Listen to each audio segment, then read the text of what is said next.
Hello, everyone, and welcome to The Future is Socialist. This episode today, we're going to be talking about St. Patrick's Day and some history that we don't know about St. Patrick's Day and the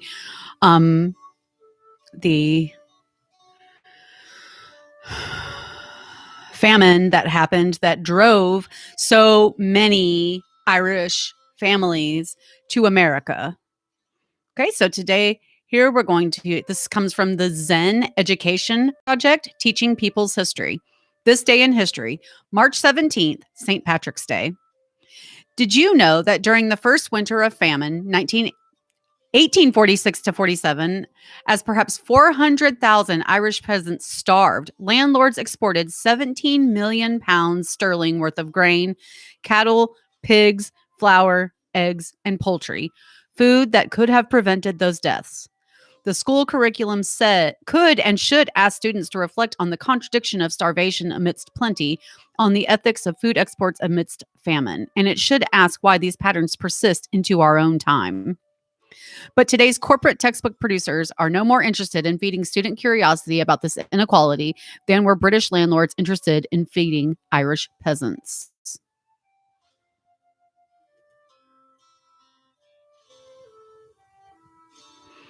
I'm waiting for this one to load. The real Irish American story not taught in schools.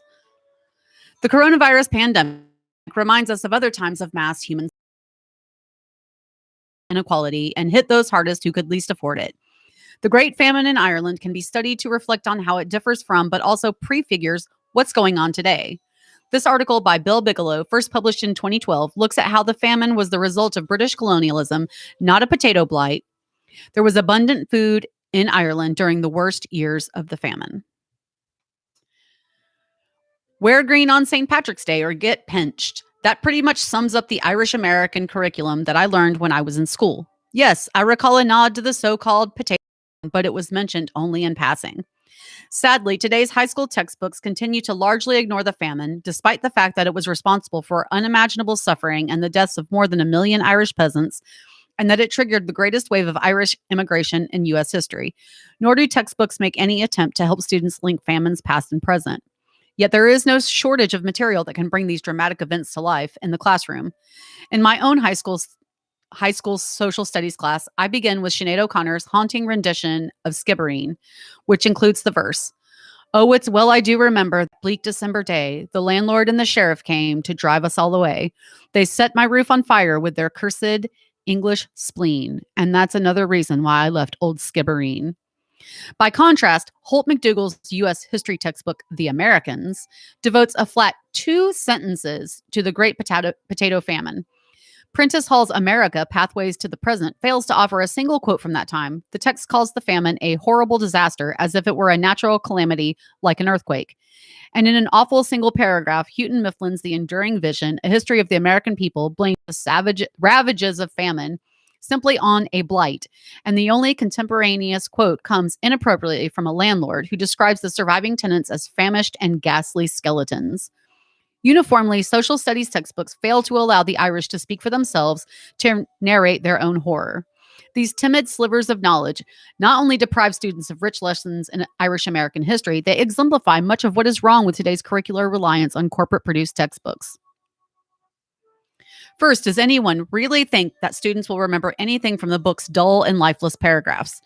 Today's textbooks contain no stories of actual people. We meet no one, learn nothing of anyone's life, encounter no injustice, no resistance. This is a curriculum bound for boredom.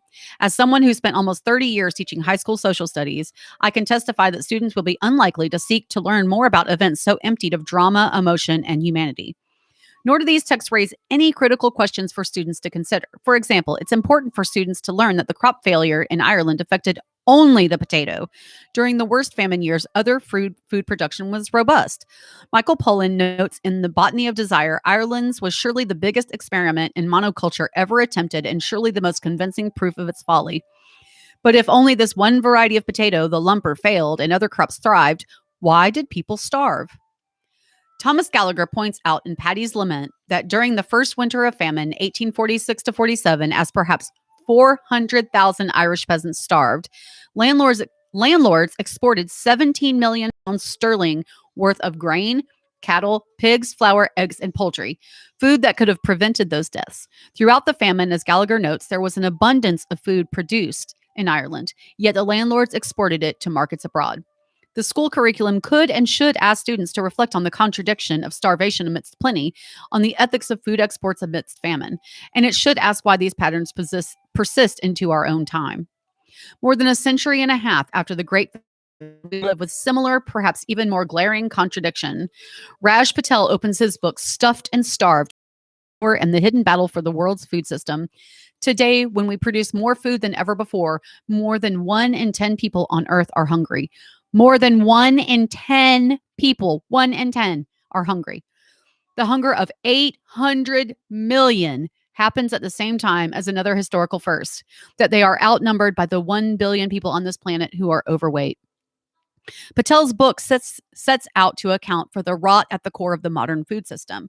This is a curricular journey that our students should also be on, reflecting on patterns of poverty, power, and inequality that stretch from 19th century Ireland to 21st century Africa, India, Appalachia, and Oakland, that explore what happens when food and land are regarded purely as commodities in a global system of profit.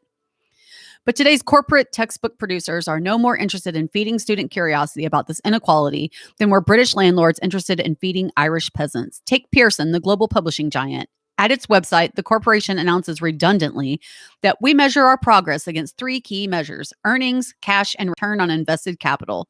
The Pearson empire had 2011 worldwide sales of more than $9 billion. That's $9,000 million, as I might tell my students. Multinationals like Pearson have no interest in promoting critical thinking about an economic system whose profit-first premises they embrace with gusto. As mentioned, there is no absence of teaching materials on the Irish famine that can touch head and heart. In a role play, Hunger on Trial, that I wrote and taught to my own students in Portland, Oregon, included at the Zen Education Project website, students investigate who or what was responsible for the famine.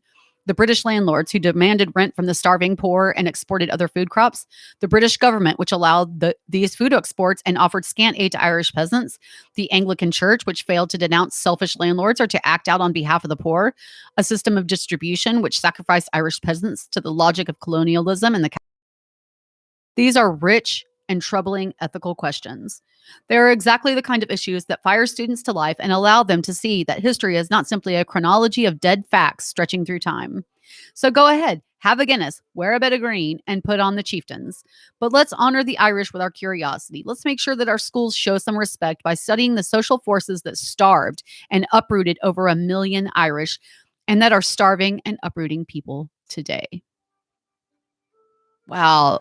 Powerful. That was powerful. It is true that I was not taught that. I did not learn about the Great Irish Potato Famine fully until I was reading Howard Zinn's book, A People's History of the United States. There is a section in there, I believe it's in chapter 2, chapter 3 maybe, about the Irish peasants coming to America, the great exodus from Ireland.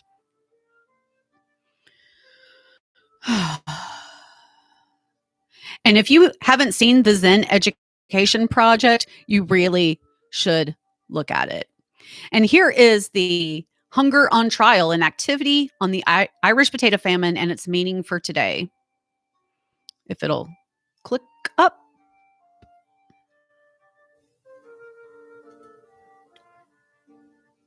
And as you can see, I have my Ireland flag behind me. I was blessed and lucky enough to go to Ireland approximately 4 years ago, after St. Patrick's Day, but it was right around Easter time. So I was able to go to the Sinn Féin office. I took several tours on Dublin history. It was an amazing week. It really, really was. All right, Hunger on Trial, an activity on the Irish potato famine and its meaning for today. Somewhere back in school, I learned about the 19th century Irish potato famine. More than 1 million people starved to death when blight hit Ireland's main crop, the potato. The famine meant tremendous human suffering and triggered a mass migration largely to the United States. All this is true, but it is also incomplete and misses key facts that link past and present global hunger. Beginning in 1845, blight did begin to hit Ireland's potato crop, which was the staple food of the Irish poor, but all other crops were unaffected. And during the worst famine years, British ruled Ireland continued to export vast amounts of food. In approaching the potato famine in my global studies class, I wanted students to see that hunger is less a natural phenomenon than it is a political and economic phenomenon. In 19th century Ireland, food was a commodity distributed largely to those who had the means to pay for it. Like today, the capitalist market ruled and commerce trumped need. According to the Institute for Food and Development Policy, Food First, enough food is available to provide at least 4.3 pounds of food per person a day worldwide. 2.5 pounds of grain, beans and nuts, about a pound of fruits and vegetables, and nearly another pound of meat, milk, and eggs. And yet, according to the organization Bread for the World, 852 million people in the world are hungry, and every day, 16,000 children die of hunger-related causes. And yet, according to the organization Bread for the World, 852 million people in the world are hungry, and every day, 16,000 children die of hunger-related causes. The main issue was and continues to be who controls the land and for what purposes. Exactly. What purpose? What purpose? Why do we have so much land in this world that is used for agricultural food growing, pasturing of animals? Why in the hell would we let 16,000 children die a day?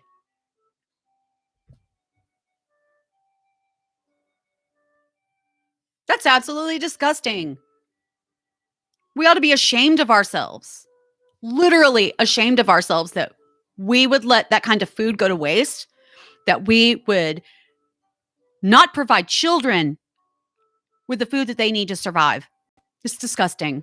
It's absolutely disgusting. Oh, my goodness me. And now I'm going to read a lovely poem, When the Hunger Was Upon Us, by Nigel Gray. It's a poem about the causes and the impact of the Irish potato famine. When the Hunger Was Upon Us provides a history of the economic inequality in Ireland that led to the Irish famine and mass migration to the United States. As with Hurricane Katrina, this was not simply a natural disaster, but instead had its roots in the distribution of land and the focus on profit over people. Author Nigel Gray sent us this poem when he saw the article by Zen Education Project co-director Bill Bigelow called The Real Irish American Story Not Taught in Schools. This poem can be used to introduce students to the real history left out of the textbooks and to the role play, Hunger on Trial, an activity on the Irish potato famine and its meaning for today. When the hunger was upon us, we owned less than 14% of our own land. We were not allowed to vote, teach, bear arms, own a horse worth 5 pounds, buy land or farms. The English prohibited the export of our woolen goods, destroyed our industry to protect their trade. Rents were sent to absentee landlords and spent in London. Our gardens grew florid, as port, the color of blood, town mansions and the manor houses on country estates. Bumper crops of wheat, oats and barley, vegetables, butter and bacon were taken by the landlord for rent. We survived on potatoes until the blight. Stalks stayed green, but leaves turned as black as sin. Our crop was a stinking and slimy black mass of corruption. When the hunger was upon us, clergy and gentry ate their fill, while we scavenged for berries and roots, cabbage leaves and kelp, nettles and weeds, till our land was as barren as if a plague of locusts had passed this way. Our scarecrow children lay like sacks of sticks scattered on a sprinkling of straw and let go of life without a murmur, or died at the roadside, their mouths stained green from stress, their bodies no more than parchment-covered bones, half-eaten by rats and starving dogs. Though they were leaf light, we were too weak to bury them beneath even a handful of stones. Landlords sent men to fire the thatch above our heads and tumble our walls with crowbars. We clutched at coats and cooking pots, clung to doorposts from which we were torn, like lice plucked from the groin. Our little ones clawed our breasts and brains with cries of hunger, fear, and pain.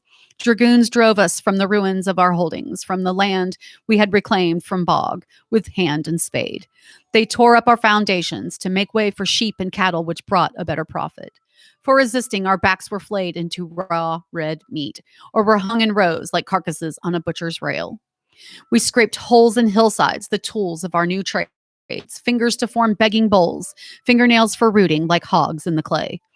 And in the peat bog, we trailed across the unmarked graves of soldiers who marched into no one else's land, who tried to take nothing to them, whose names are not recorded. To politician, priest, and landlord, famine was the will of God, a natural calamity. Social structure would collapse, they said, if they gave free food. So soldiers patrolled the cornfields and warships escorted wheat ships from our ports. When our country became too ragged for even a beggar's coat, we emigrated, or were emigrated, flung onto a foreign land and left to crawl on bellies through mud and stones and died like starfish spread-eagled on the sand. We died of scurvy, with toothless gums as soft as dung. We died of dysentery, passing blood instead of shit. We died of relapsing fever, dwindling deathward, turning yellow. We died of cholera, retching out the lining of long, empty stomachs. We died of famine dropsy, our bodies swelling like overripe fruit until we burst. We died of typhus, delirious and vomiting, stinking like rotten sheep, our faces turning as black as our blighted crop. We died of hunger, chewing rags until we were too weak to work our jaws, or cry, or even whisper, "Goodbye, my love, goodbye." We died in sod huts, sharing a bed of straw with the already dead, in ditches into which we crawled like famished dogs, in workhouses or outside them when the gates were shut against us.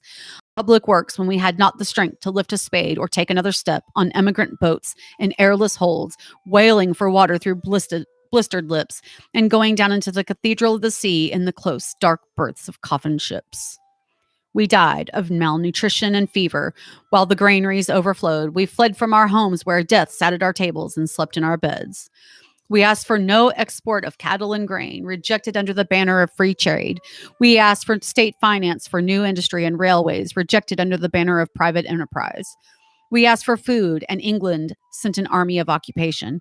For wine, they gave us our loved ones' blood. For bread, they gave us steel and lead.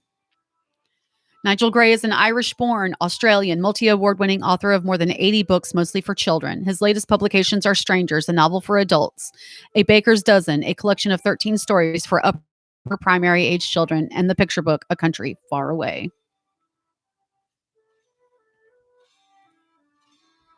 So, as we now know, you and I, we can never, ever forget what we have just learned about what happened to the Irish peasants.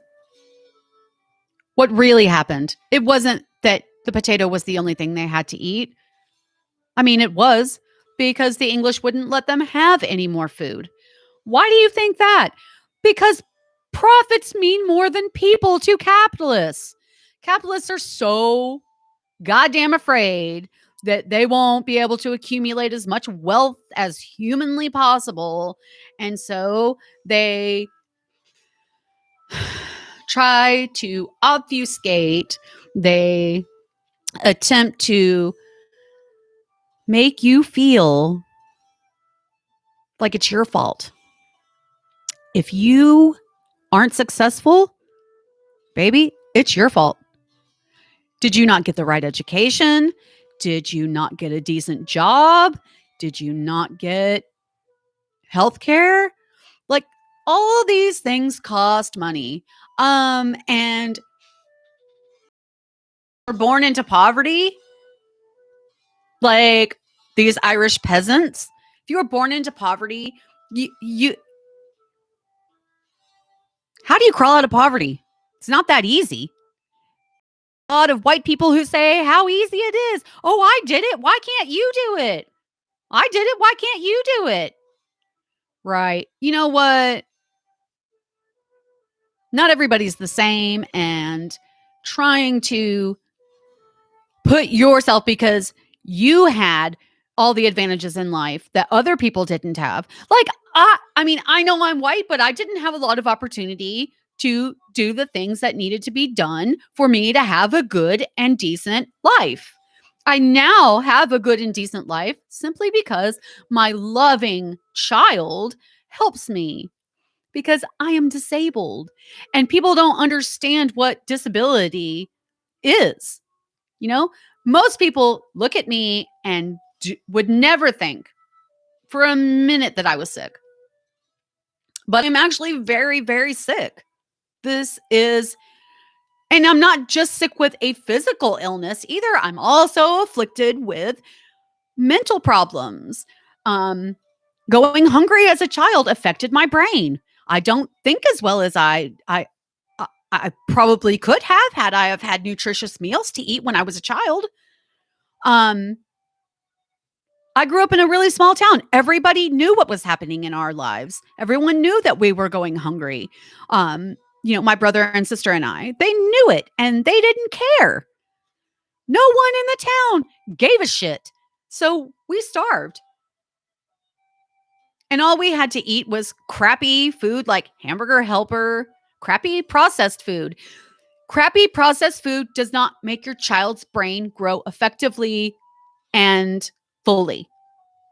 Children need nutrition. We all need nutrition. If we want to be the best people that we can be, we need good, adequate nutrition.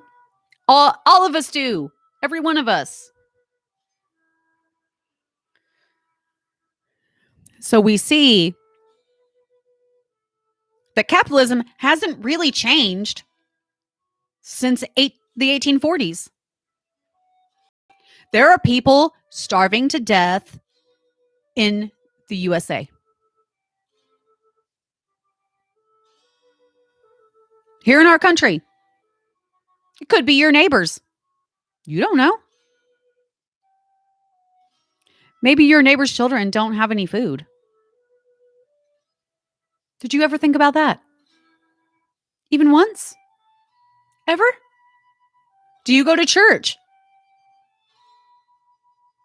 Does your pastor talk about this? Any pastor?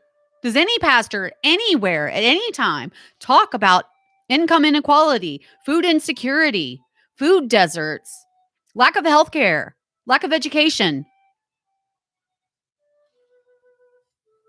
I don't go to church because I found that most church going people are fairly hypocritical and they don't really care about, they don't really care about other people. Honestly, that's what I found.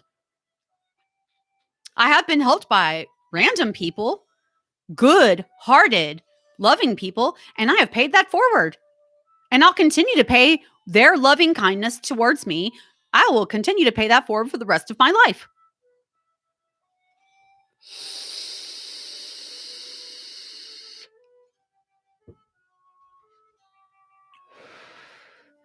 And we're seeing it play out in evictions here in the US during a goddamn pandemic. You've got to be kidding me. Like, throwing people out of their houses during a pandemic. How evil do you have to be? How evil?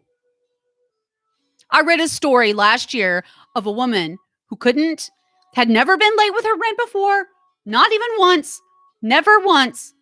She missed one rent payment because she was furloughed due to COVID-19. Guess what her landlord did when she didn't come up with the money right away? This was in early March in a very cold place. He took off her front door. He removed the woman's front door to her home. She'd been late one time.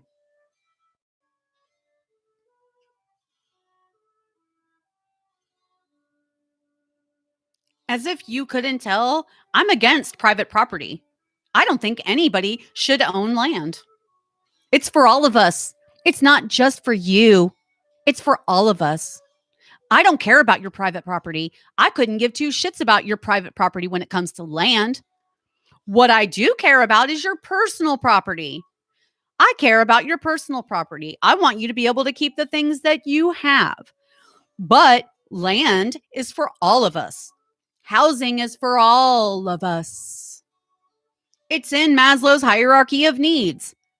What are the basic necessities of life? And we're talking the basic subsistence level necessities of life. We all learn this in school. Say it with me. Food, shelter, clothing. These three things, food, shelter, and clothing, are the basic necessities that not only every human needs, but really every animal, every living creature on this planet needs. Food, shelter, maybe not clothing, but they need their fur or they need their nests or whatever, you know? I mean, to think that we could be in the middle of a global pandemic and we are making families with children, even single adults, I don't even care if it's a single adult, forcing people out of their homes during a pandemic is tantamount to murder. Yeah, you heard me. That's my hot take. Evicting people in the middle of a pandemic is tantamount to killing them. That's murder.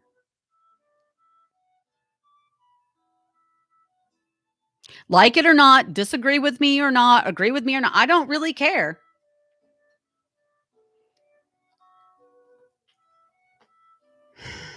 Landlords are grifters. They don't actually do much. What do? They buy up housing and then turn it around and charge people exorbitant amounts of money for it.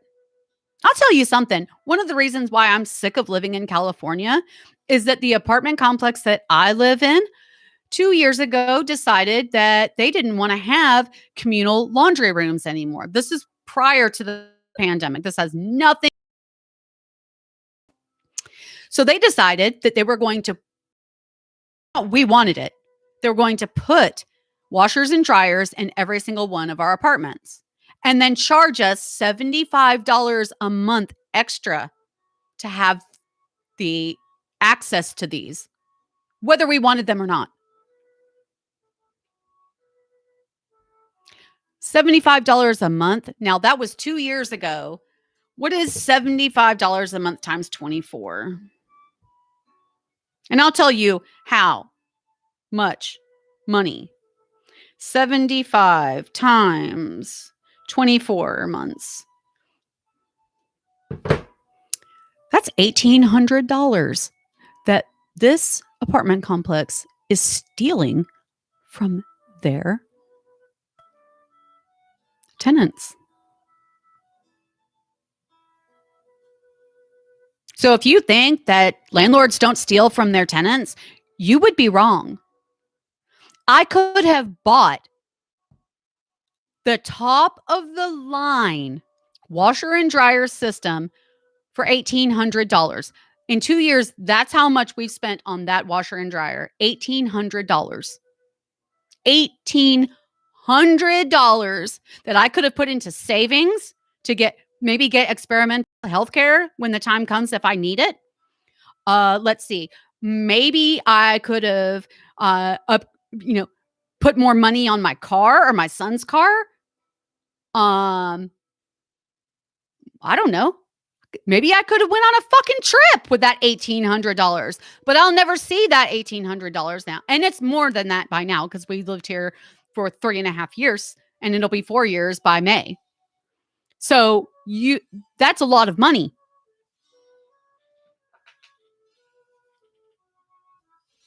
And when I brought that up to the tenant office, the leasing office, they can't do anything about it because they're not the corporate owners.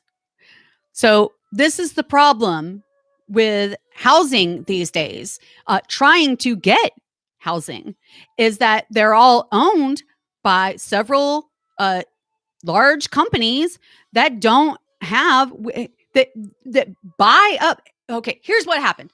Basically, in the housing crisis in 2008, people got evicted from their houses. So there was a broad influx of properties available and corporations. Oh, like Jared Kushner's corporation. Let's not forget about that little scumbag, Ivanka's husband. Yeah, that one. He is a horrible landlord. He is horrible. He treats people like they are shit. Like they are worse than dog shit. It's truly terrible. Truly, truly awful. I don't understand why and how people like that can get away with treating people like that. It's disgusting. It's absolutely disgusting.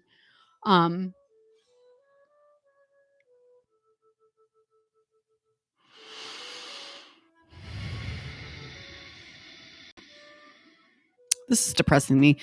We need something happy. I think we need to talk about something happy. But what is there to be happy about? Oh, well, there's something to be happy about. We got our stimulus checks today. My son and I did get our stimulus checks in the bank today. So that's something. And now for the first time, I don't know if you have filed your taxes, but if you are taking care of an aging parent or an ill parent, you can now file them if you are responsible for 50% or more of their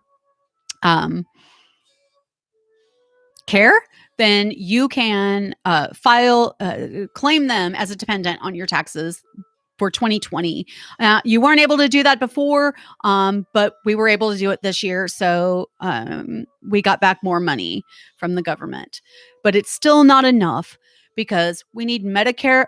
We need to expect more out of our politicians, to be honest with you. We need to hold their feet to the fire. We need to, well, I hate saying it, push to the left, but I don't think that you're going to be able to push Joe Biden or Kamala Harris to the left. They're anti-leftists. They're neoliberals. So they don't want to play like that. They don't want to give us, Biden's already said that Medicare for all, he will never sign. So we can go another goddamn 4 years in the middle of a pandemic without Medicare for all, without universal health care.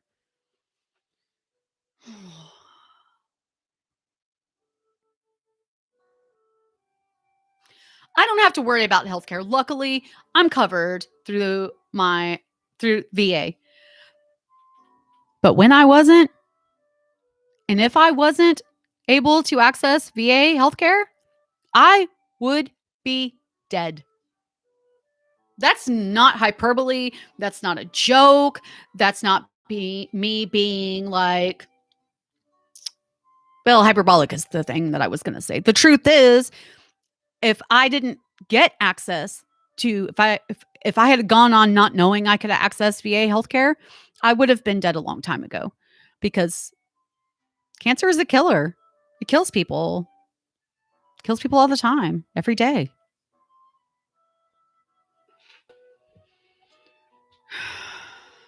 Okay. What would you like to talk about next? I have one lovely dedicated viewer. Thank you for being on here and watching. Let's see what else is going on in the world.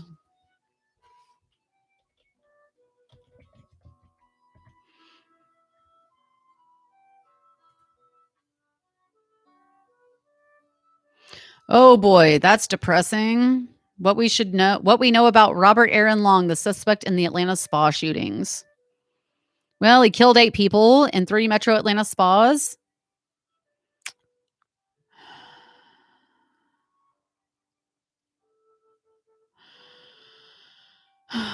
Okay, here's some good news. IRS postpones April 15th U.S. tax deadline to May 17th. So that's good. And did you know that May 17th is the Norwegian Constitution Day? It's actually pretty cool. It looks like there's a tornado watch in the Gulf Coast. Warns the South of particularly dangerous storms. A Texas man was arrested with guns and ammo outside of the vice president's residence. That's not good. Joe Manchin does not want filibuster reform. Why is he even a Democrat? Why is he even a Democrat? Ohio AG sues Biden administration over tax provision in COVID relief package.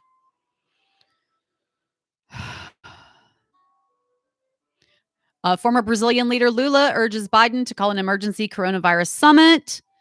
The PRO Act nationalizes the worst of California's policies. Apparently, Cardi B and Candace Owens were in a Twitter spat that ended with legal threats. Sharon Osbourne repeats a racial slur in new denial as racism allegations at the talk mount. Come on. She's a boomer. Yeah. And she's British. So there you go. Here in the U.S., racist extremists pose most deadly terrorist threat to the U.S. intelligence report warns. I'm sorry. We've seen these intelligence reports before for years and years and years now. When is the government going to start listening? CDC considers shortening COVID social distancing recommendations for schools to 3 feet, director says. House members could get a coronavirus vaccine, but a quarter of them have not. Well, I did today just get my first shot. I go back in 3 weeks to get my second. It wasn't so bad. And because I have had a double mastectomy, I had to I'm not able to get any shots or blood pressure or any kind of pressure on my arms. So I had to get the shot in my leg. But I did today, and that's awesome. As senators debate her rights, a transgender teenager gives confident testimony. So apparently, a Washington teen testifies on the Equality Act to expand protections for LGBTQ plus Americans. So, this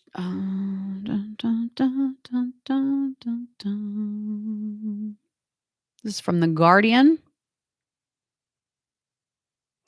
Joe Biden said the passage of the Violence Against Women Reauthorization Act should not be a Democrat or Republican issue. After the House passed the legislation, he asked the Senate to do the same. Growing evidence shows that COVID-19 has only exacerbated the threat of intimate partner violence, creating a pandemic within a pandemic for countless women at risk for abuse, he said in a statement. In short, this is an urgent crisis. Biden, while serving as Senator of Delaware, sponsored the 1994 iteration of the Violence Against Women Act, which has since been renewed several times but lapsed in 2018. Writing and passing the Violence Against Women Act is one of the legislative accomplishments of which I'm most proud. It has transformed the way our country responds to violence against women, he said. And with each reauthorization, the Congress has expanded the provisions on a bipartisan basis to improve protections, including for Native American women and survivors from underserved communities, and improve efforts to prevent intimate partner violence. Interesting. All right. And let's see. I clicked on that, but it didn't come up. So sorry about the LGBTQ thing. Around the world, Tanzania President John Magufuli has died. He's not been seen since February. EU chief says AstraZeneca shortfalls slow vaccine campaign. As fourth election looms, some ask, is Israel's democracy broken? I think it's been broken for a long, long time. Nepal expecting hundreds of mountaineers as spring climbing season begins on Everest. Oh my goodness.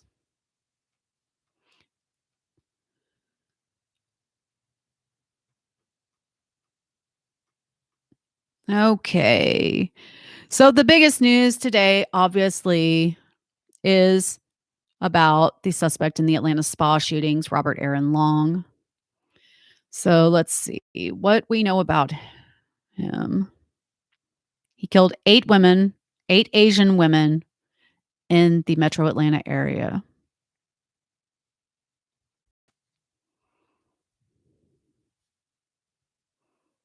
Okay, looks like the suspect has Georgia spa shootings. Suspect confesses, claims he was not racially motivated, sheriff says. Authorities said the suspect in the deadly rampage at 3 metro Atlanta spas targeted the businesses because he had issues with sexual addiction and had been planning to commit more shootings before he was captured. The Cherokee County Sheriff said the suspect, that's where I lived most of my adult childhood and adult life, said that the suspect, Robert Aaron Long, 21, claimed the shootings were not racially motivated. The sheriff described it as targeted. Long told investigators he wanted to eliminate the temptation.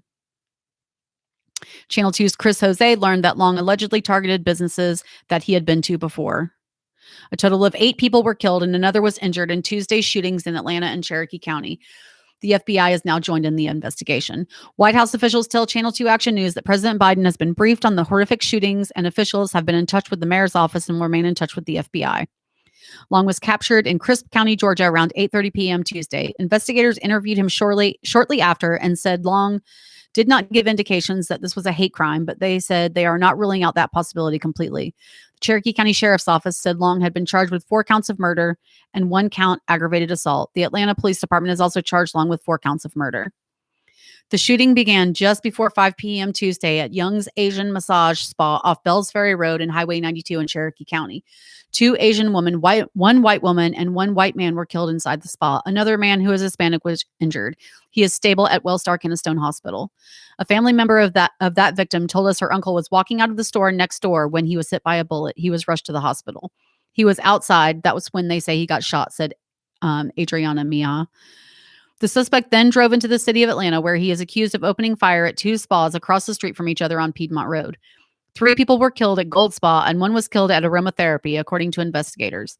In a news conference, Atlanta police confirmed all 4 victims were Asian women. Atlanta Mayor Keisha Lance Bottoms said Long was on his way to Florida to carry out more shootings when he was arrested. Thank God he was apprehended. She praised the coordination between law enforcement for being able to make a quick arrest and spoke out against the violence in Atlanta. Whether it's senseless violence we've seen play out in our streets or more targeted violence like we saw yesterday, a crime against any community is a crime against us all, Bottoms said in a news conference Thursday morning. The Cherokee County Sheriff's Office released surveillance images of the suspect and his car shortly after the shooting. Investigators say they were quickly contacted by Long's family, who identified their son and helped authorities track him down. Investigators were able to track his phone heading south on I-75. Cherokee County Sheriff Frank Reynolds said he reached out to the Crisp County Sheriff to notify him that Long was heading into his jurisdiction. Crisp County Sheriff deputies and the Georgia State Patrol were able to spot the suspect's car on I-75 near Cordell just before 8:30 p.m. After a short chase, Georgia State Patrol troopers performed a pit maneuver on the car. Long was arrested without incident and taken into Crisp County Detention Facility. Investigators found 1 gun in his car, a 9mm, and say they believe that is the weapon he used to carry out the attacks. We confirmed that he purchased the gun the day of the shooting. I've confirmed that Robert Aaron Long purchased a gun from Big Woods Goods in Holly Springs the day of the shooting. The store's attorney tells me they are cooperating with authorities and that there is no indication of anything improper with the transfer. During his interview on Tuesday night, investigators say Long confessed to the shootings in Cherokee County and Atlanta. He allegedly told investigators that he blames the massage spas for providing an outlet for his addiction to sex. Authorities said he told them he wanted to eliminate the temptation for his sexual addiction. He stated that if he eliminated the enabler, which is spas, that it would help him, Atlanta Chief Police Rodney Bryant told Channel 2's Mark Wynn.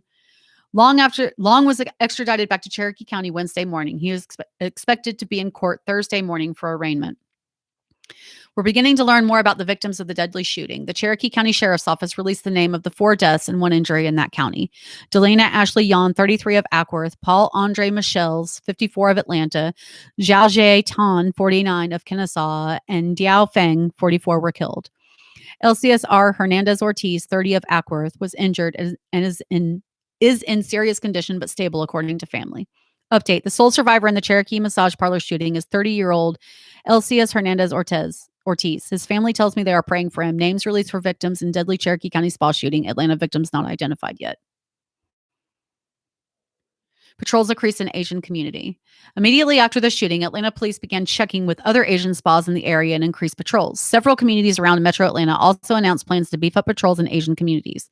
In response to yesterday's tragic events in the city of Atlanta and Cherokee County, the police department immediately began providing extra patrols in and around Asian businesses, particularly the spas in Gwinnett County. Gwinnett County police said in a statement, although there are no known patrols will continue for the foreseeable future for the safety and comfort of the community. If anyone sees something that may appear suspicious or potentially criminal in nature, they are encouraged to call the police immediately. Yeah. Oh, poor man. He had an addiction to sex, and then he went and only thing he could do was kill people. Why is it that so many white men are mass shooters? What is going on with white men? White men are the highest count of killers, and they have the highest number of suicides. White men. What is going on with you, white men? What is happening to you? Please, this is a travesty, but it's also preventable. If we didn't have so many fucking guns on the street and available for people like this to buy, especially in southern states, I'm looking at you. The proliferation of the proliferation of guns in this country, where's my brain at? Is should be criminal. There's anyway, guys, I don't know. It's just been so crazy lately with the coronavirus, COVID-19 relief, people going back to work, our history not being told to us. And speaking of that, let's not forget that we have working class history to read today. So let's see. March 17th, 1876. Oop, I got to put on my readers because I can't really see. I'm getting old, people. March 17th, 1876. U.S. troops attacked sleeping Cheyenne and Oglala Sioux people in Montana in the Battle of Powder River, marking the beginning of the Great Sioux War. They destroyed and looted the village, but despite firing nearly 2,000 bullets, U.S. forces only managed to inflict a single casualty, whereas the Cheyenne and Sioux warriors, with only around 200 bullets, killed 4 soldiers and seriously wounded 6 others. They also recaptured 500 of their horses the next morning. The U.S. commanding officer, Colonel Joseph Reynolds, was court-martialed and suspended from duty following the failed assault. The incident likely galvanized resistance to the enforced relocation of Native Americans from the Black Hills to a reservation. March 17, 1920. The right-wing Kapp-Putsch, which aimed to roll back the changes since the 1918 German Revolution, collapsed. A general strike of 12 million workers, the biggest in German history, shut down the country. Adolf Hitler flew to Berlin to aid the push, but was met by strikers at the airfield and had to disguise himself. Good. Ooh, tomorrow we're going to talk about the Paris Commune. That's what we're going to discuss tomorrow. Yes, the Paris Commune. Okay, guys, that's about all I have for today. So this has been The Future is Socialist, episode number 5. And today we took a look at the Great Potato Famine and the realities of the Great Potato Famine. And that the reality was there was plenty of food, but the English just didn't care about the Irish peasants, and so they just let them starve. But you know what? It's still happening today. And on that note, my darling dears, it is time for me to say adios. Adios. But may the road rise to meet you wherever you may go. Thank you so much for watching. Thank you so much. I really appreciate it. Let me know if there are any other topics you'd like to discuss. Thank you so much. Have a wonderful rest of your day, and long live Ireland.